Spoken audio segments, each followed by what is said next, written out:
Good afternoon, everyone. My name is Pavel Bulowski. I'm a founder of Mayo. We are a custom data platform. I'm coming from anywhere between Czech Republic, Prague, and Singapore and Jakarta, Indonesia, where our team is spread out. We'll tell you more about what Mayo does, and today we would like to talk to you about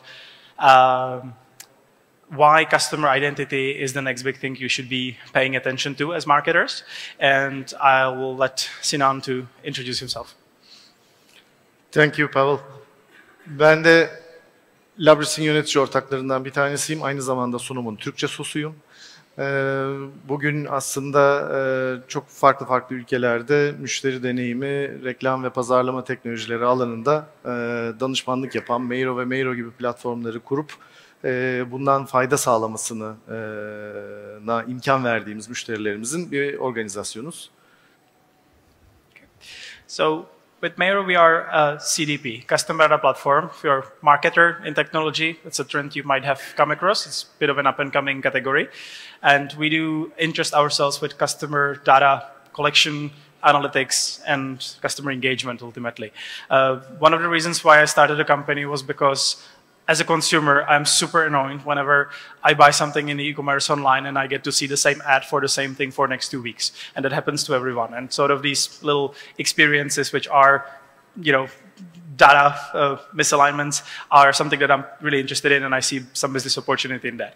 One of the things that makes us a little bit unique as a CDP technology, because it's a growing category and a lot of vendors try to fit in there, is that we are really rated as a top performer on independent consultants. We're full stack, and we do work with local implementations and local installations. So we're really focused on brands that are privacy focused, that are data control focused, or within regulations where that's really important.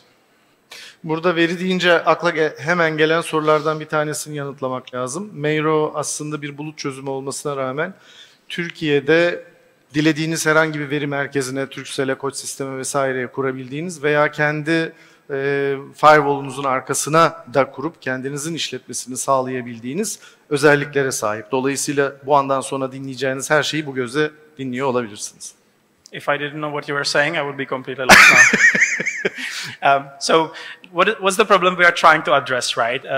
Fundamental question, is your customer data in one place? And I don't mean your company's data warehouse, because that's not where all your customer data sits, right? So there's multiple touch points that your customers have. It's when they come in online, they visit through the app, they see the website, they come offline in omnichannel context and make a first purchase. They eventually download some loyalty app. They will come back to the online, now they transact online.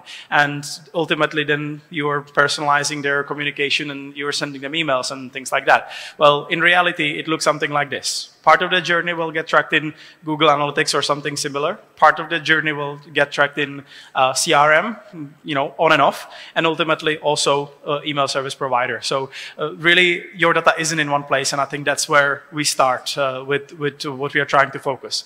But in order to really get there, what you need to do is you need to understand what customer means and what customer identity means, because customer is very rarely a phone number or an email address. Customer is multiple things, multiple touch points, and also depends on the context of a business. We see customers or clients of ours who are dealing with environments where in one platform they are transacting with B2C and B2B, and sometimes they don't even know the difference. So customer really isn't an ID, right? Or it isn't a record in a CRM. It's multiple things, really.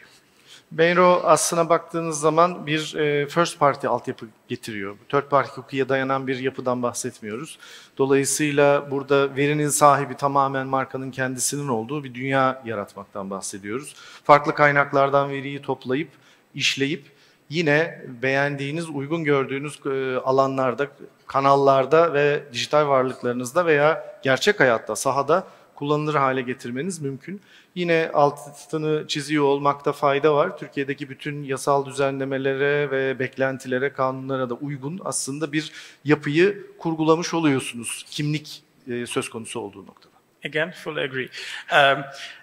why does it matter, and what does that really mean? That kind of customer across multiple touch points. So a statistic that I have here is that in Turkey right now, early 2023, there is 3.2 connected devices per person in the population that's connected to the internet. There's actually 18% of that typically is urban agglomeration that has 5+. If you look at the highlighted bit, that's statistics from US, which you can take as the kind of the most developed digital economy, and the statistics there is 13, which means you have a customer that has multiple touch points with the company, but at the same time, the other verticals that the customer has multiple devices that they connect from. So this really like creates a rubric of that customer trying to touch base with the brand from multiple angles. Super important thing to pay attention to. Özellikle üçüncü parti cookie'lerin ortadan kalktıktan sonraki döneme, post cookie dönemine hazırlık için önemli bir faktör olduğunu düşünüyoruz. Çünkü ID eğer söz konusu değilse, biz tanımlayamıyorsak, bilemiyorsak kitlemizi, o zaman önemli bir hem gelir de kaybediyoruz, belki karlılıktan feragat ediyoruz. Bir banka olduğunuzu düşünün. Ben web sitesine gelip bir ev kredisi, mortgage sorguluyor olabilirim. Bunu haftada 3 kere yapıyor olabilirim. Bayağı almaya niyetliyim demek aslında. Ama eğer online bankacılığa girmezsem benim kim olduğumu bilemezsiniz. Diğer tarafta dönüp baktığınızda şubeyi ziyaret edebilirim. Şubeye gittiğimde de aslında benim daha önceki hafta içerisinde 3 kere o aramayı yaptığımı oradaki portföy yöneticisi bilmiyor. Ve o portföy yöneticisi bir şekilde hedefi bireysel emeklilik satmaksa bana önce bireysel emeklilik teklifiyle gelebilir. Dolayısıyla siz kimliği belirleyebildiğinizde online dünya ve offline dünyayı birleştiren bir kimlik yaratıp bunun sahibi olabildiğinizde hayatı değiştirmek ve hakikaten müşteri 360'ı tanımlamak mümkün oluyor. So, no? Yes? No? Can someone click for me, please? İleri alabiliyor muyuz? Kumanda çalışmıyor sanki.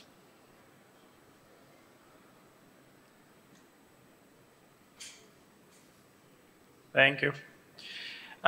So I want to share with you like a practical example of what that means. We are right now stuck in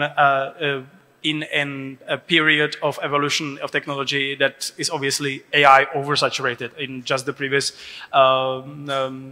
presentation, I don't speak Turkish, but I've heard the word AI probably like 50 times. So it's really everywhere, right?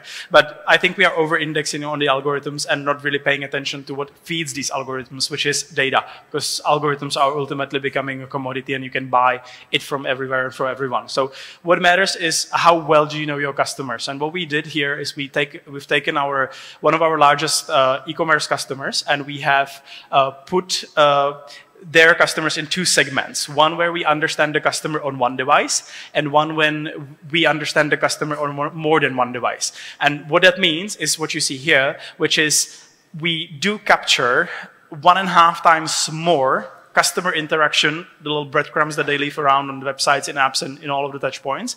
And that leads to 70% more data points that we own about them, right? Which means if you are going to be making any decisions about what this customer is going to buy, then of course you're going to be making better decisions if you have better, more granular data about every interaction they have across all of the channels. So it's really important. And I want to put that in some numbers in terms of revenue for you here as well. So what does that exact same split of the audience means?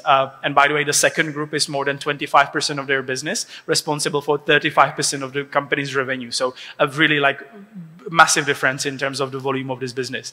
And what you see is that there's a twice as high frequency to purchase. There's almost 100% increase in revenue, and there is, as a result, also much more emphasis on volume of personalized communications, both on email and web. We've specifically picked out only those which actually get personalized with dynamic content, not just showing someone a product when they log in anywhere, right? So that really makes all of the difference, is the information and the data that you have about this customer.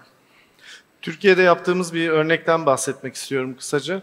Özellikle çok fazla markanız varsa böyle bir kimlik sisteminin oturuyor olmasının çok ciddi faydalarını görebiliyorsunuz.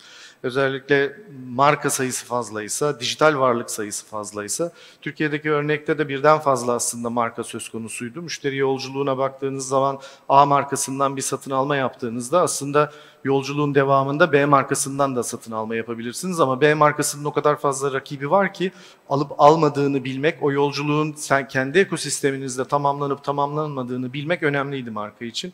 Dolayısıyla bu açıdan bakıldığında üst üste gelen kitleler, diğer marka sitelerini veya uygulamalarını veya sahada bu markaları ziyaret eden kitleleri belirlemek, gerektiğinde reklam eforları açısından optimizasyon yapmak, eğer satın alma gerçekleştirirse bunu suppress etmek, baskılamak veya gerçekleşmediyse doğru hedef kitleye doğru öneriyle gitmek, o yolculuğun devamını ve bizim ekosistemimizde tamamlanmasını sağlamak açısından önemli oldu. We are having a fun light show as well.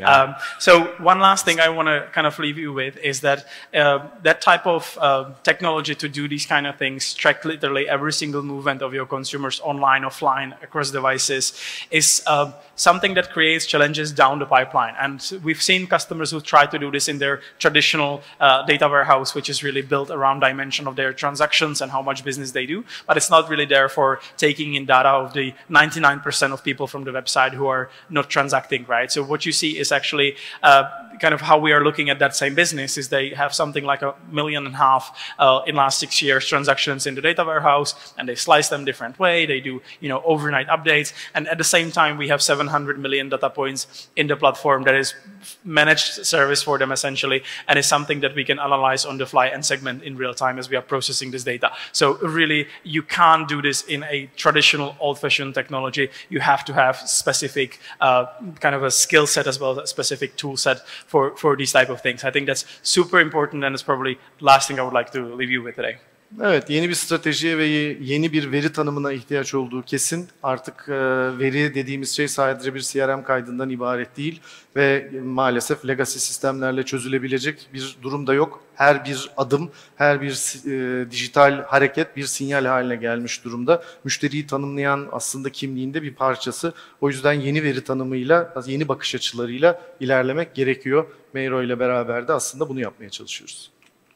Thank you so much for the attention. If this is a topic that you'd like to talk about, find us or Labris outside. We have a booth, so we'll be very happy to chat. Obviously, super passionate about this topic. Have a good rest of the conference, and thank you for your time. Çok teşekkür ederiz.